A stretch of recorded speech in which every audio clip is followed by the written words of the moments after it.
Hoop Heads podcast is brought to you by Head Start Basketball. Hello and welcome to the Hoop Heads podcast. It's Mike Klinzing here with my co-host Jason Sunkel. Today we're going to be discussing 5 essential skills for all youth basketball players. Skill number 1, shooting form.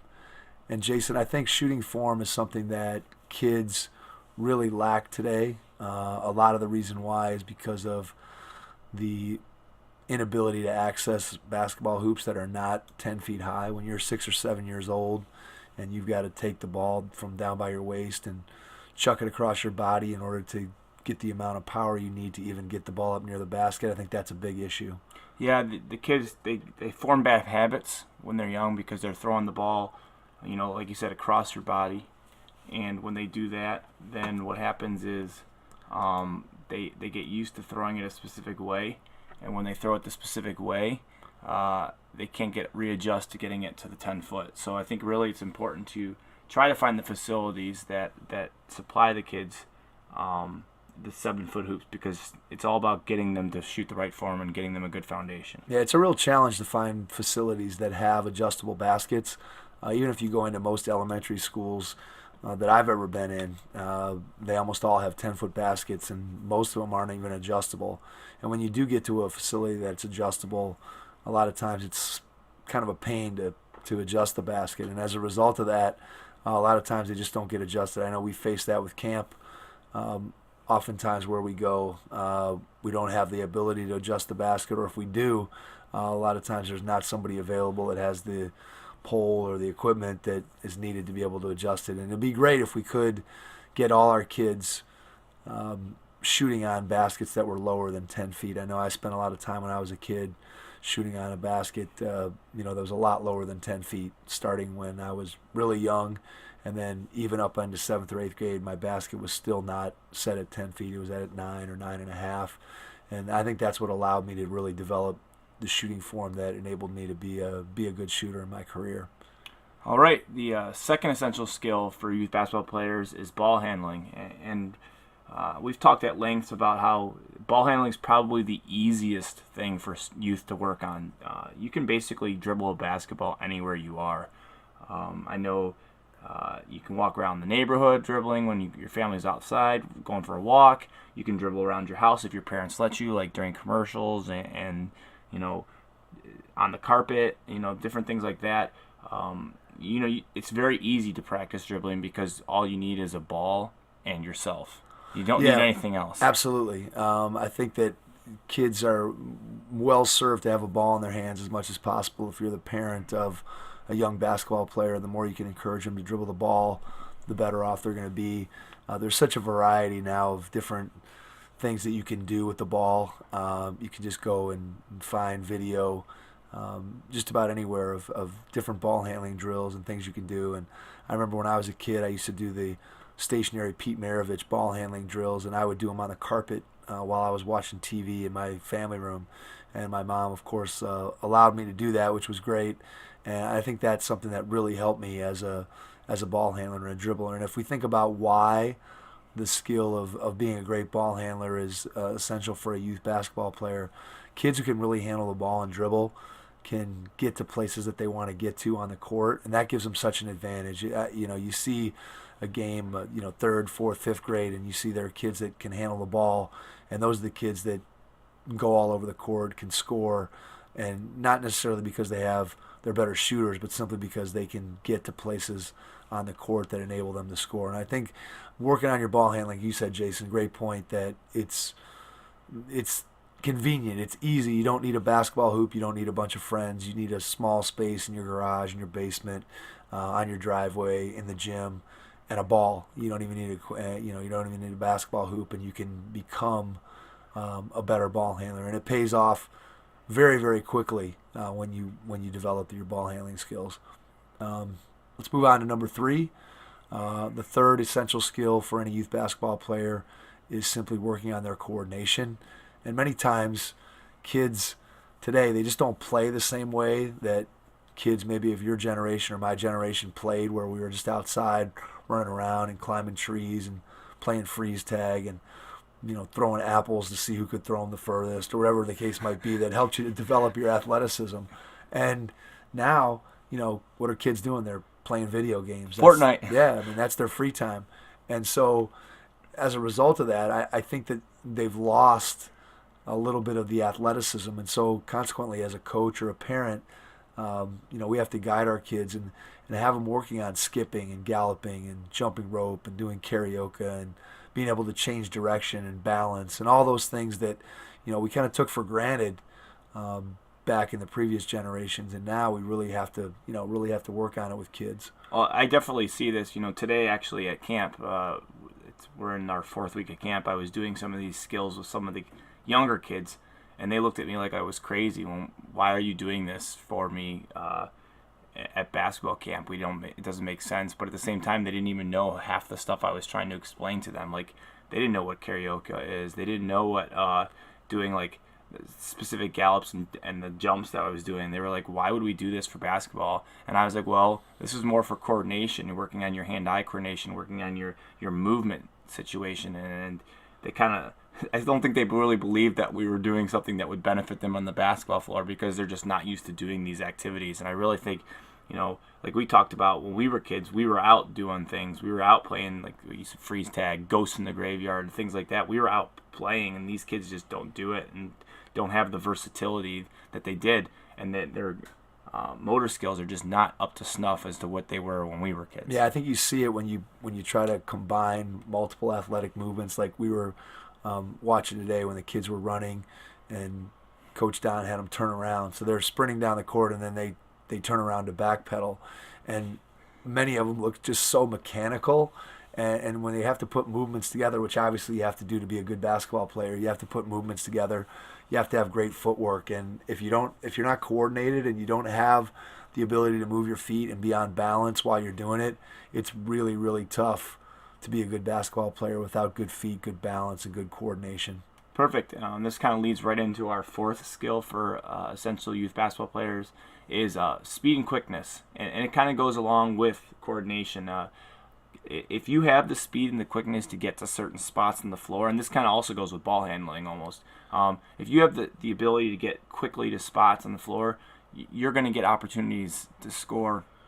You're going to get opportunities to really make things happen on the basketball floor. And if you have the speed and quickness, these things can come. I know you're going to talk about it, but I'm not the quickest guy on the floor, but I can get to places if I want to, and using the quickness that I do have has definitely benefited me in the past. Yeah, I think when it comes to speed and quickness, I'm not sure either one of us are qualified to talk about our own personal speed or quickness. But what I will say on my behalf is that one of the things that helps a youth basketball player, and it also helped me to seem quicker, is the ability to execute fundamental basketball skills properly and understand how to use your feet and how to use your fundamental skills to be able to attack quickly. And when you can do that, you a lot of times appear faster than you actually are. I think if you measured my raw speed, I'm sure I didn't measure out very well, but if you measured my ability to do things on the floor, I probably came out a little bit better. So if you're again, a coach or a parent or a player, and you're trying to look for ways to improve your speed and quickness, sure, you can go out and run sprints or do plyometrics or work on the Vertimax, or there's a lot of different things that you can do to help improve your raw speed. But if you also work on your basketball skills, you're just going to become quicker relative to the people around you, simply because you can execute those skills in a better way. Again, I'll tell a little story about myself here. Coach Don from our basketball camp always tells this story. He coached with me for 12, 15 years at Richmond Heights High School, and one year our coaching staff got together and played in a men's league, and Don would always say, Mike, he goes, I have no idea how you would, you'd make a move and it looked like the slowest move out there, and then all of a sudden you'd be by the people that were guarding you and at the basket and scoring, and I can never figure out how you do that. And I think that goes to, again, not the fact that I was the quickest guy out on the floor. Deceptively quick because, again, I could execute the fundamentals of the game. And so I think if you're a kid and you can work on your speed and quickness, both in terms of your raw speed and athleticism, but also in terms of being able to execute the fundamental skills of the game of basketball, I think you're going to really see a dramatic improvement in your performance out on the court. And that goes to our final essential skill for all youth basketball players, and that is the ability to make mistakes. Now, this one doesn't quite fit under the same sort of categories as the first four, but having kids feel comfortable to be able to make mistakes, which means they're challenging themselves, pushing themselves to try new things. We know that from lots of scientific studies out there that we learn best when we're at the edge of our comfort zone. We're pushing just past what we think we're capable of doing, and that's really where true learning takes place. And so when you're asking kids to push themselves out of their comfort zone, they're going to make mistakes.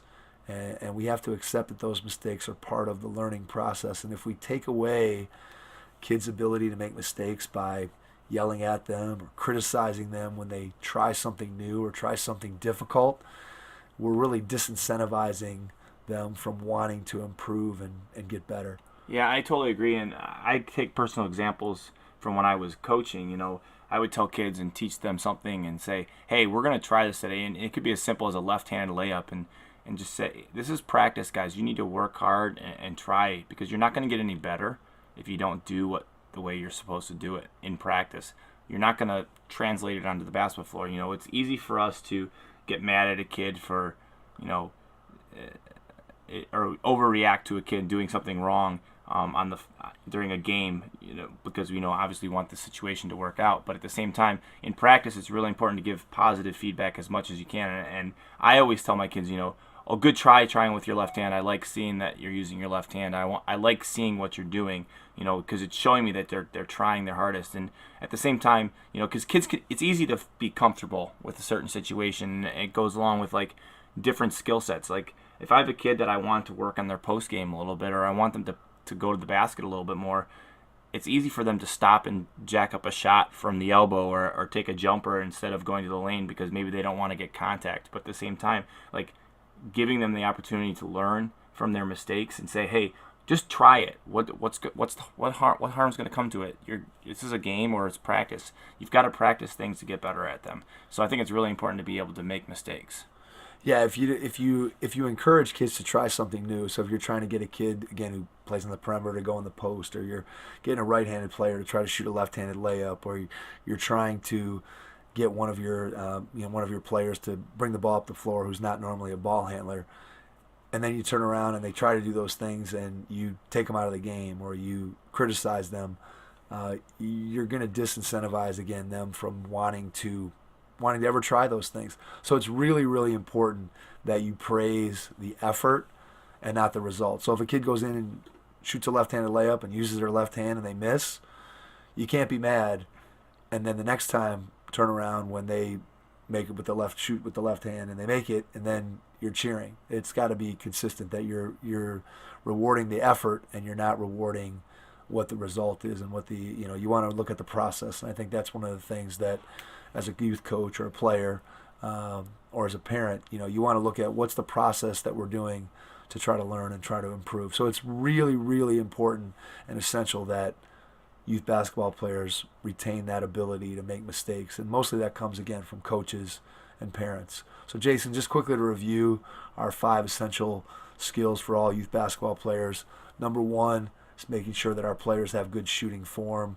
And, again, that starts out with just simple form shooting before you go out on the court and start shooting from 15, 20 feet away. You want to really work on your form shooting. Number 2, being able to handle the ball. Players who can handle the ball can get where they want to go on the court. And as we said, ball handling is something that is really easy to practice because you don't need anybody else. You don't need a lot of space. You simply just need a ball and yourself. Number 3, coordination. So when you're working on your footwork, when you're working on your general athleticism, the better athlete you are, the better basketball player you ultimately can be. Number 4, speed and quickness. When we're talking speed and quickness, we're talking about raw speed, but not only in addition to raw speed and quickness, we're also talking about the ability to execute the fundamentals of basketball in a quick manner, and that makes you appear quicker than you are. And then finally, all youth basketball players should have the ability to make mistakes, because when you're making mistakes, it means you're trying new things and you're learning, and that's how true improvement comes. So again, Jason, those are the 5 essential skills for all youth basketball players. And thank you for tuning in to the Hoopheads podcast with us, and we'll catch you on the next episode. Thanks for listening to the Hoopheads podcast, brought to you by Head Start Basketball.